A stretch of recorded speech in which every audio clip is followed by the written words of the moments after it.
Hello friends, स्वागत है आप सबका अपने चैनल क्विक फार्मा में। तो आज हम यूनिट फर्स्ट का थर्ड चैप्टर पढ़ेंगे, जो कि यूनिट फर्स्ट का लास्ट चैप्टर है। Tissue level, tissue of cell organism, tissue level of organism. तो इसको हम ब्रीफ में पढ़ेंगे, जो कि तो वीडियो के एंड तक देखिएगा, तभी आप लोगों को समझ में आएगा। तो चलिए शुरू करते हैं। एंड ये इम्पॉर्टेंट चैप्टर है जो कि एग्ज़ाम में आ सकता है, तो इसे अच्छे से समझिएगा। तो let's start with the topic. तो इस टॉपिक में हम टिश्यू के बारे में जानेंगे एंड उसके क्लासिफिकेशंस के बारे में, एंड उसके location and functions and structures के बारे में। तो सबसे पहले पढ़ते हैं कि टिश्यू क्या होता है। जो हमारा टिश्यू है वो होता क्या है। तो जो हमारे सेल्स होते हैं, जैसे कि हमने पहले पढ़ा सेल के बारे में, तो जो हमारे सेल होते हैं जब वो आपस में जुड़ जाते हैं, एक पूरा ग्रुप या फिर कॉम्प्लेक्स बना लेते हैं, फॉर्म कर लेते हैं, उसी को हम टिश्यूज़ कहते हैं। जैसे कि यहाँ पे लिखा हुआ है, अगर हम डेफिनेशन की तरफ से जानते हैं, अगर डेफिनेशन पढ़ते हैं तो it is a group of cell जो आपस में जुड़ के बनता है, और इसमें जितने भी सेल्स होते हैं ग्रुप में, उनका वो स्ट्रक्चरल एंड फंक्शनल सेम होता है। मीन्स जो इसके जो शेप एंड साइज़ होते हैं वो एक दूसरे से सिमिलर होते हैं इनका।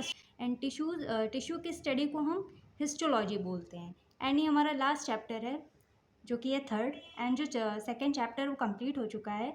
आप सभी लेक्चर्स को देख सकते हैं जाके, एंड उनके हैंड रिटन नोट्स जो हैं वो Telegram channel and WhatsApp channel पे अवेलेबल है, तो आप सब लोग ज्वाइन कर लीजिएगा। तो चलिए अब बात करते हैं इसके क्लासिफिकेशंस की। तो ये हमारा आ जाता है, ये मैंने इस स्टेप से बना दिया है। तो जो हम बात करते हैं क्लासिफिकेशन ऑफ टिश्यूज़ की, तो ये इसका चार्ट है जिससे कि आप सबको इजीली समझ में आ जाएगा, तो इसीलिए इससे हम समझते हैं। इसमें जो हमारा एपिथेलियल टिश्यू बहुत ही इंपॉर्टेंट है, एग्जाम में कभी कभी 5 या 10 मार्क्स में पूछ सकते हैं, तो इसे ज़रूर से ज़रूर पढ़िएगा। तो हम अपना पहला टॉपिक पढ़ेंगे टिश्यू। इसमें जो हमारा पहला क्लासिफिकेशन की अगर हम बात करते हैं, तो सबसे पहले हमारा क्या टिश्यूज़ में आ जाता है एपिथेलियल टिश्यू, फिर आता है connective tissue, muscular tissue and nervous tissue. Epithelial tissue के अंदर हमारे तीन आ जाते हैं। सबसे पहला होता है सिंपल एपिथेलियम। सिंपल एपिथेलियम के हमारे कुछ टाइप्स आ जाते हैं, squamous epithelium, cuboidal epithelium, columnar epithelium, ciliated epithelium. Glandular epithelium हमारा सेकेंड है। इसमें हमारे दो आ जाते हैं, एंडोक्राइन एंड एक्सोक्राइन। एंड फिर स्ट्रेटिफाइड एपिथेलियम आ जाता है। इसमें भी हमारे दो आ जाते हैं, stratified cuboidal epithelium and stratified columnar epithelium. And ये हमारा कनेक्टिव टिश्यू का है। तो ये सारे हम एक एक करके आगे चल के बात करेंगे। तो सबसे पहले हम एपिथेलियम टिश्यू के बारे में पढ़ेंगे, एंड इसके जो पार्ट्स हैं इनके बारे में पढ़ेंगे। तो चलिए हम शुरू करते हैं एपिथेलियल टिश्यू से। एपिथेलियल टिश्यू, तो इसमें जो हमारा एपिथेलियल टिश्यू है ये बहुत ही इंपॉर्टेंट है, ये मैं बता चुकी हूँ आपको। तो जो एपिथेलियल टिश्यू है इसको हम एपिथेलियम नेम से भी जानते हैं। जो हमारा एपिथेलियल है इसको हम एपिथेलियल नेम से भी कहते हैं। एपिथेलियल टिश्यू जो है ये हमारे पूरे बॉडी को कवर, मतलब जो कवर करने में हेल्प करता है, कवरिंग प्रोवाइड करता है, मीन्स कवर करने का काम करता है इसको बॉडी को। क्योंकि इसमें जो सेल्स होते हैं वो बहुत टाइटली क्लोज होते हैं, एक दूसरे से क्लोजली पैक्ड होते हैं एक दूसरे से, एंड ये कंटिन्यूस शीट के फॉर्म में होती है। एंड इसका जो बेसमेंट मेम्ब्रेन, ये जो बेसमेंट मेम्ब्रेन के थ्रू अटैच्ड होते हैं, इसी को हम क्या कहते हैं, एपिथेलियल टिश्यू कहते हैं। ये हमारा एपिथेलियल टिश्यू है। इसमें भी हमारे तीन आ जाते हैं, हमारे तीन आते हैं इसमें। थर्ड है हमारा ग्लैंडुलर एपिथेलियम। सबसे पहले हमारा आ जाता है सिंपल एपिथेलियम, फिर आता है stratified epithelium and glandular epithelium. तो सबसे पहले हम बात कर लेते हैं सिंपल एपिथेलियम। एपिथेलियम टिश्यू आपको समझ में आ गया होगा। तो ये हमारे एपिथेलियल जो है ये फर्दर क्लासिफाइड है 3 पार्ट्स में, जो कि हमारा simple epithelium, stratified epithelium and glandular epithelium. तो सबसे पहले हम बात करेंगे किसकी, सिंपल एपिथेलियम के बारे में। तो सिंपल एपिथेलियम के बारे में जो हम बात करते हैं, तो इसमें जो सिंपल एपिथेलियम है ये सिंगल लेयर ऑफ सेल्स होते हैं। मतलब कि जो हमारे ग्रुप ऑफ सेल्स हैं अगर वो सिंगल लेयर में बन जाएं तो इन्हें हम क्या कहते हैं, सिंपल एपिथेलियम कहते हैं। अब अगर इसकी टाइप्स के बारे में पढ़ते हैं, तो पहला है स्क्वैमस, ये सिंपल एपिथेलियम मीन्स कि अगर हम बारे में बात करते हैं तो जो पहला आता है वो स्क्वैमस एपिथेलियम आता है। ये जो होते हैं, ये डायग्राम के थ्रू आप समझ सकते हैं, ये हमारा सिंपल स्क्वैमस एपिथेलियम है। ये जो होता है, ये जो इसमें जो सेल्स होते हैं ये फ्लैट होते हैं, मतलब कुछ स्केल टाइप के होते हैं। जैसे कि आप ये देख सकते हैं, ये जो स्क्वैमस एपिथेलियम के जो सेल्स हैं वो थोड़ा से फ्लैट हैं, और ये किस में है, बेसमेंट मेम्ब्रेन पे हैं। तो इसको हम क्या कहते हैं, बेसमेंट मेम्ब्रेन में ये अरेंज्ड हैं, थोड़े लंबे होते हैं, जिसको हम क्या कहते हैं, simple squamous epithelium. And edges to edges होता है, जैसे कि एल्वियोली हो गया, alveoli of lungs, pericardial, peritoneal cavities etcetera. अगर हम इसकी लोकेशन की बात करते हैं, स्क्वैमस एपिथेलियम की लोकेशन की अगर हम बात करते हैं तो इसमें हमारी इसकी लोकेशन आ जाती है सिंपल स्क्वैमस एपिथेलियम की। ये हमारे हार्ट में, इसकी लोकेशन की बात तो ये हार्ट में प्रेजेंट होते हैं, ब्लड वेसल्स में प्रेजेंट होते हैं, लाइनिंग ऑफ किडनी में प्रेजेंट होते हैं एक्सेट्रा। अब सिंपल स्क्वैमस के फंक्शंस की बात करें तो ये किडनी में ये ब्लड फिल्ट्रेशन करता है, ब्लड फिल्ट्रेशन का काम करता है, एंड ब्लड वेसल्स में ऑक्सीजन को डिफ्यूज़ करने का काम करेगा, सब्सटेंस को सिक्रीट करने में हेल्प करता है, एंड गैसेस को एक्सचेंज करता है, जो कि हमारे ऑक्सीजन एंड कार्बन डाइऑक्साइड है, एंड ये सिक्रीशन एंड एक्सक्रीशन में भी हेल्प करता है। दूसरा है क्यूबॉइडल एपिथेलियम। क्यूबॉइडल की बात हो रही है, इट मीन्स क्यूब के फॉर्म में हमारे जो सेल्स होते हैं प्रेजेंट होते हैं। ये जो होते हैं ये बेसमेंट मेम्ब्रेन में अरेंज होते हैं, एंड किडनी ट्यूब्यूल्स में पाए जाते हैं। It is found in the distal convoluted tubules of the kidney.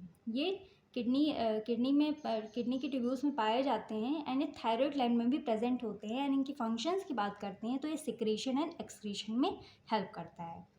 अब हम बात कर लेते हैं थर्ड, जो कि है कॉलमनर एपिथेलियम। ये हमारा सिंपल कॉलमनर एपिथेलियम है, जिसके बारे में हम बात करेंगे। तो इसमें जो सेल्स हैं वो रेक्टेंगुलर शेप के होते हैं, एंड ये लंग्स ग्लैंड्स के डक्ट में पाए जाते हैं, लंग्स ग्लैंड के डक्ट में पाए जाते हैं। इनकी लोकेशन की बात करें तो स्टमक की लिनिंग, ये इसकी लोकेशन है। सिंपल कॉलमनर एपिथेलियम की लोकेशन की बात करते हैं तो ये लिनिंग, स्टमक की लिनिंग में प्रेजेंट होते हैं, इंटेस्टाइन में, यूट्रस, यूट्राइन ट्यूब्स में, एंड रेस्पिरेटरी ट्रैक्ट में प्रेजेंट होते हैं। इनकी फंक्शन की अगर हम बात करते हैं तो एब्जॉर्प्शन एक्सक्रीशन में हेल्प करता है। इसके बाद आता है हमारा आता है सीलिएटेड एपिथेलियम। ये हमारा सिंपल सीलिएटेड एपिथेलियम आता है, तो इसको भी हम डायग्राम के थ्रू ही समझेंगे। ये जाता है सीलिएटेड एपिथेलियम। तो सिंपल सीलिएटेड एपिथेलियम के जो सेल्स होते हैं ये क्यूबॉइडल एंड कॉलमनर जैसे ही होते हैं, बट इनका जो स्ट्रक्चर है वो कुछ हेयर लाइक स्ट्रक्चर होता है। जैसे कि यहाँ पे शो हो रहा है डायग्राम में, ये कुछ हेयर लाइक स्ट्रक्चर है, जैसे कि इनके जो स्ट्रक्चर है वो हेयर लाइक स्ट्रक्चर थोड़ा थोड़ा शो होता है, जैसे कि डायग्राम में शो कर रहा है, जिसको हम सीलिया कहते हैं। एंड ये ट्रैकिया में पाए जाते हैं। कहाँ पाए जाते हैं? ट्रैकिया में पाए जाते हैं, एंड स्पाइनल कॉर्ड में भी प्रेजेंट होते हैं। इसका फंक्शन जो है ये प्रोटेक्शन एंड सिक्रीशन में हेल्प करता है।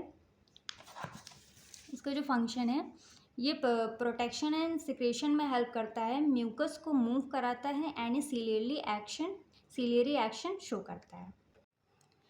अब हम बात करते हैं सेकेंड टाइप की, जो कि है ग्लैंडुलर एपिथेलियम। जैसे हमारी ह्यूमन बॉडी है तो बहुत सारे ग्लैंड्स उसमें पाए जाते हैं जो एंजाइम्स और केमिकल्स को रिलीज़ करने का काम करते हैं, एंड ये बहुत सारे फंक्शंस को भी शो करते हैं। तो जो हमारा ग्लैंडुलर एपिथेलियम है, इसकी जो सेल्स होती हैं ये सिलिंड्रिकल एंड कॉलमनर होती हैं। ये सिक्रेटरी ग्लैंड्स में प्रेजेंट होते हैं, जैसे कि सेलेवरी ग्लैंड, ब्रीस्ट। ये ग्लैंड्स दो टाइप की होती हैं। जो हमारी ग्लैंडुलर एपिथेलियम, ये ग्लैंड्स होते हैं, ये दो टाइप की होती हैं, यूनिसेलुलर एंड मल्टी सेलुलर। तो हम इसको समझेंगे अपने डायग्राम के थ्रू। जैसे कि आप यहाँ देख सकते हैं diagram unicellular and multi cellular का। तो ये हमारा यूनिसेलुलर है एंड ये मल्टी सेलुलर है। यूनिसेलुलर में आप देख सकते हैं कि ये जो हमारी सेल्स हैं वो सिंगल लेयर में प्रेजेंट हैं, एंड जो मल्टी सेलुलर में जो हमारी सेल्स हैं वो एक साथ बहुत सारी सेल्स हैं जो कि मल्टी लेयर में प्रेजेंट हैं। इसको हम मल्टी सेलुलर कहेंगे एंड इसको हम यूनिसेलुलर, यूनी मतलब एक, मल्टी मतलब बहुत सारी। तो मल्टी सेलुलर ग्लैंड्स जो हैं ये भी हमारी दो टाइप्स में क्लासिफाइड हैं। एक हमारी एंडोक्राइन ग्लैंड है, दूसरी हमारी एक्सोक्राइन ग्लैंड है। तो हम एक एक करके दोनों के बारे में डिस्कस कर लेते हैं। जो एंडोक्राइन ग्लैंड है वो हार्मोन्स को रिलीज़ करते हैं, एंड ये इनमें जो डक्ट होते हैं वो प्रेजेंट नहीं होते हैं, इनमें डक्ट प्रेजेंट नहीं होते और ये हार्मोन्स का सिक्रीशन करने में हेल्प करते हैं। एंड जो एक्सोक्राइन ग्लैंड होती हैं ये डक्ट्स को कंटेन करते हैं, एंड इनमें इनका जो सिक्रेशन होता है ये एंजाइम्स का सिक्रेशन करते हैं। ये हमारा था एंडोक्राइन ग्लैंड एंड ये हमारा था एक्सोक्राइन ग्लैंड। तो ये हमारा हो गया ग्लैंडुलर एपिथेलियम। अब हम बात करते हैं थर्ड जो कि लास्ट है एपिथेलियम टिश्यू का लास्ट टॉपिक, स्ट्रेटिफाइड एपिथेलियम। तो जब हम स्ट्रेटिफाइड एपिथेलियम की बात जब करते हैं तो स्ट्रेटिफाइड एपिथेलियम को हम कंपाउंड एपिथेलियम भी कहते हैं। इनमें जो सेल्स की बहुत सारी लेयर्स प्रेजेंट होती हैं, मींस मल्टीपल लेयर्स को ये कंसिस्ट करता है। जो फ्लैट वाली सेल्स होती हैं इसमें, ये आप देख सकते हैं, ये हमारा स्ट्रेटिफाइड का है पूरा। तो इसमें जो फ्लैट वाली सेल्स हैं इसकी ये मल्टीपल सेल्स होती हैं। जैसे कि ऊपर आपने डायग्राम यूनिसेलुलर वाला देखा था, उसमें जो फ्लैट सेल्स होती हैं इनकी बहुत सारी मल्टीपल सेल्स होती हैं। ये मल्टीपल सेल्स में ये हमारे प्रेजेंट होता है, और ये जो हमारे फेरिंग्स एंड एसोफेगस, टंग, इन सब में प्रेजेंट होता है। ये भी दो टाइप की होती हैं। एक हमारा होता है stratified cuboidal epithelium and stratified columnar epithelium. तो स्ट्रेटिफाइड क्यूबॉइडल एपिथेलियम जो है इनमें हमारी मल्टीपल लेयर्स प्रेजेंट होती हैं, किसकी, क्यूबॉइड्स की। एंड जो दूसरा है कॉलमनर, इसमें जो हमारी प्रेजेंट होती हैं सेल्स, ये हमारी किस में प्रेजेंट होती हैं, रेक्टेंगुलर शेप में प्रेजेंट होती हैं। एंड ये एसोफेगस आइलेट्स में प्रेजेंट होते हैं, एंड इसका फंक्शन ये होता है कि ये प्रोटेक्शन एंड सिक्रेशन में हेल्प करता है। बाकी आता है ट्रांजिशनल एपिथेलियम। ट्रांजिशनल एपिथेलियम की जब हम बात करते हैं तो ये हमारा स्ट्रेस एंड टेंशन में काम आता है, एंड ये यूट्रस एंड यूरिनरी ब्लैडर में पाया जाता है। ट्रांजिशनल एपिथेलियम की जब हम बात कर लेते हैं तो ये जो हमारा होता है ये स्ट्रेटिफाइड एपिथेलियम का ही फॉर्म होता है, ये जो कि यूट्रस एंड यूरिनरी ब्लैडर में पाया जाता है। बाकी ये हमारा स्ट्रेस एंड टेंशन में काम आता है, और इसका जो फंक्शन होता है ये हमारे सिक्रेशन वगैरह में हेल्प करता है। आज का टॉपिक हमारा कंप्लीट होता है जो कि एपिथेलियल टिश्यू। अब बात अगली वीडियो में करेंगे कनेक्टिव टिश्यू के बारे में, जो कि हमारा टिश्यू का अगला टॉपिक है, मीन्स दूसरा टाइप है। एंड आप सब लोग जब भी वीडियो देखें प्लीज़ पेन कॉपी ज़रूर रखें, क्योंकि जो डायग्राम्स होते हैं ऑन द स्पॉट बनाएंगे तो ज़्यादा समझ में आएगा। एंड आप सब लोग प्लीज़ एंड तक वीडियो देखिएगा। बाकी यूनिट फर्स्ट चैप्टर सेकंड की वीडियो हमने डिस्क्रिप्शन में डाल दी है, वहाँ से आप देख सकते हैं। तब तक के लिए do like, share, comment and subscribe to our YouTube channel. बाकी मिलते हैं नेक्स्ट वीडियो में, एंड आप लोग प्लीज़ सपोर्ट करिए हमारे चैनल को, जिससे कि हमें रिस्पॉन्स मिलता रहेगा, उसी अकॉर्डिंग वीडियो मैं अपलोड करती रहूँगी। एंड हैंड रिटन नोट्स की अगर आपको चाहिए तो आप टेलीग्राम चैनल पे जाके ज्वाइन कर सकते हैं, व्हाट्सएप चैनल को भी ज्वाइन कर सकते हैं। उसके लिंक मैं आप सभी को यूट्यूब चैनल पे इस वीडियो में डिस्क्रिप्शन में डाल दूँगी।